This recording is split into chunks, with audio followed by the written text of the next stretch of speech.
ये एक ऐसा लेजर तोप है जो धरती को चीर सकता है, ये देखने के लिए कि ये कितना मजबूत है। सीनियर जियोलॉजिस्ट ब्लेज ने पास के एक कठोर पहाड़ पर इसका टेस्ट करने का फैसला किया। सुरक्षा को ध्यान में रखते हुए वहां मौजूद डिफेंस के सभी बड़े अधिकारियों को खास सेफ्टी हेलमेट पहनने पड़े। आखिर थोड़ी देर में पहाड़ जो टूटने वाला था, कहीं किसी के सिर पर पत्थर न गिर जाए। जब सारी तैयारी हो गई तो ब्लेज ने स्टार्ट बटन दबाया। लेजर तोप की नली धीरे धीरे घूमने लगी। अचानक उसमें से एक बहुत ही पावरफुल लेजर बीम निकली और सीधा सामने वाले पहाड़ से टकराई। जैसे जैसे मशीन की स्पीड बढ़ी, वैसे वैसे वो तेज लेजर बीम पहाड़ की ऊपरी परत को तबाह करने लगी। हर तरफ बस धूल और पत्थर उड़ने लगे। जब पावरफुल हो गई तो पहाड़ के अंदर से एक जोरदार धमाके की आवाज आई। ये सब देखकर ब्लेज की खुशी का कोई ठिकाना नहीं था। वो खुशी से उछल पड़ा। उसे लगा कि टेस्ट कामयाब हो गया है, इसलिए ब्लेज ने तुरंत मशीन बंद कर दी। जब धूल थोड़ी कम हुई तो डिफेंस के अधिकारी भी जमीन से उठे। क्या सच में इस लेजर तोप ने इतने कठोर पहाड़ को चीर दिया था? लेकिन जब उन्होंने टेस्ट का रिजल्ट देखा तो सबकी आंखें फटी की फटी रह गई। किसी को यकीन नहीं हो रहा था। कुछ ही सेकंड में उस विशाल पहाड़ के आर पार एक बहुत बड़ा छेद हो गया था। और सबसे हैरानी की बात तो ये थी कि ये छेद सिर्फ आर पार ही नहीं था, बल्कि अंदर से एकदम चिकना और बराबर था। किसने सोचा था कि ये आम सी दिखने वाली मशीन इतनी पावरफुल होगी? अब इस मशीन के आ जाने से धरती के कोर तक रास्ता बनाना कोई ख्याली पुलाव नहीं रहा। लेकिन धरती के कोर तक जाने के लिए एक खास हिट रेजिस्टेंट मटेरियल की जरूरत थी, जिससे एक ऐसा स्पेसशिप बन सके जो 10,000 डिग्री की गर्मी झेल सके। इसके बाद ब्लेज ने सभी को अपनी एक और नई खोज दिखाई।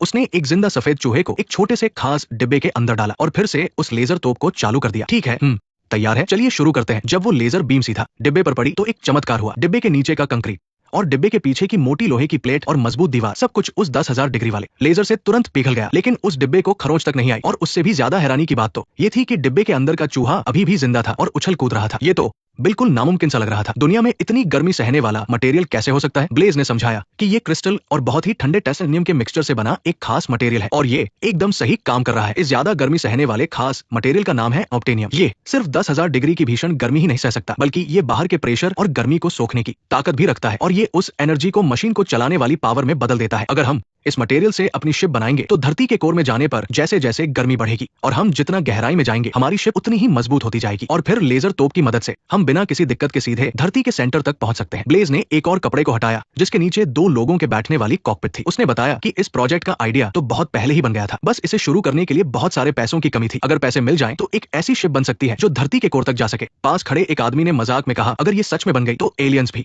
तुम्हारी इज्जत करेंगे और लाइन में लगकर तुम्हारी तारीफ करेंगे। इतने शानदार रिसर्च को देखकर डिफेंस के अधिकारी ने एक सीरियस सवाल पूछा, अगर इसे 3 महीने में पूरा करना हो तो कितना खर्चा आएगा? शुरुआत में डेविड को लगा कि ये कोई मजाक है, लेकिन सच तो ये था कि उनके पास 3 महीने से भी कम का वक्त बचा था। अभी धरती के कोर में बहुत बड़ी गड़बड़ हो गई थी, जिसकी वजह से सूरज के रेडिएशन ने धरती की रक्षा करने वाली शील्ड में एक बड़ा सा छेद कर दिया था। 1 साल के अंदर धरती का मैग्नेटिक फील्ड पूरी तरह से खत्म हो जाएगा। तब पूरी धरती सोलर विंड की वजह से जलकर राख हो जाएगी। इसलिए उन्हें जल्द से जल्द धरती के सेंटर में जाकर कोर को फिर से घुमाना होगा। जमीन के अंदर जाने वाली उस शिप को जल्दी बनाने के लिए सेना ने तुरंत पूरे देश के रिसोर्सेज लगा दिए। ब्लेज हजारों मजदूरों के साथ मिलकर दिन रात काम में जुट गया ताकि दुनिया की इकलौती अंडरग्राउंड मशीन बनाई जा सके। धरती को बचाने के इस मिशन के लिए लोगों को चुन लिया गया था। उनका काम था इस मशीन को चलाकर धरती के सेंटर तक ले जाना और फिर वहां 100 करोड़ टन के न्यूक्लियर बम को फोड़ना। इस धमाके की लहरों से धरती का कोर फिर से घूमने लगेगा। इस मिशन को पूरी तरह से कामयाब बनाने के लिए उन्होंने टंगस्टन टाइटेनियम से दुनिया का सबसे बढ़िया हीट प्रूफ सूट भी बनाया।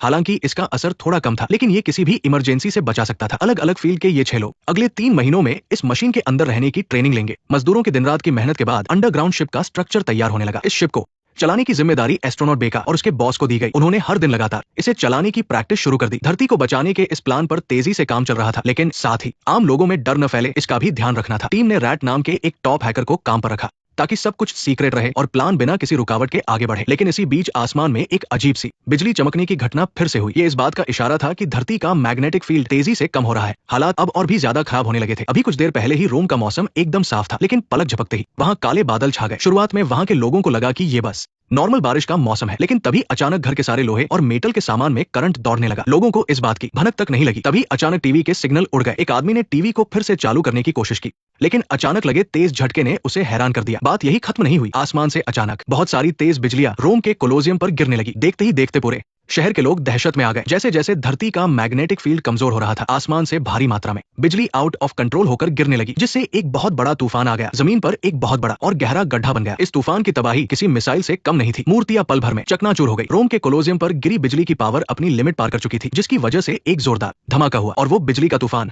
एक मशीन गन की तरह लगातार आसमान से गिरता रहा और वो शहर की हर इमारत को बर्बाद कर रहा था। आधे घंटे से भी कम समय में पूरा रोम शहर मलबे में तब्दील हो गया। ऐसी तबाही पहले कभी नहीं देखी गई थी। न्यूज देख रहे टीम के खास लोगों के चेहरे का रंग उड़ गया। धरती उनकी सोच से भी कहीं ज्यादा तेजी से तबाह हो रही थी और ये तो सिर्फ इस बुरे सपने की शुरुआत थी। लेकिन खुशी की बात ये थी कि जिस अंडरग्राउंड शिप को बनने में 10 साल लगने थे वो सिर्फ 3 महीने में ही बनकर तैयार हो गई और उसे तुरंत लॉन्च पैड पर लगा दिया गया। धरती के कोर को फिर से चालू करने के लिए अब एक पल की भी देरी नहीं की जा सकती थी। 6 अलग अलग फील्ड के एक्सपर्ट्स की टीम तुरंत मारियाना ट्रेंच के लिए रवाना हुई। अंडरग्राउंड शिप यहीं से धरती के सेंटर तक जाएगी। सबने अपनी कामयाबी के लिए ड्रिंक की और फिर बिना वक्त गवाए वो शिप के कॉकपिट में बैठ गए। ग्राउंड कंट्रोल ने भी जल्दी से आखिरी सिस्टम चेक पूरा किया और पायलट ने तुरंत स्टार्ट बटन दबा दिया। शिप पल भर में अपनी फुल पावर पर आ गई। जैसे ही ग्राउंड कंट्रोल का काउंटडाउन 0 पर पहुंचा, 7 डिब्बों वाली ये विशाल अंडरग्राउंड शिप एक तीर की तरह सीधा गहरे समंदर में गोता लगा गई। मारियाना ट्रेंच दुनिया की सबसे गहरी जगह है। ये इतनी गहरी है कि इसमें पूरा माउंट एवरेस्ट समा सकता है और फिर भी जगह बच जाएगी। ये जगह धरती की सबसे पतली और सबसे ज्यादा एक्टिव जगह भी है। ब्लेज की बनाई हुई ये अंडरग्राउंड शिप समंदर के इतने भारी प्रेशर में भी डटकर खड़ी थी। उस पर जितना ज्यादा प्रेशर पड़ रहा था, शिप का स्ट्रक्चर उतना ही मजबूत हो रहा था। जैसे ही वो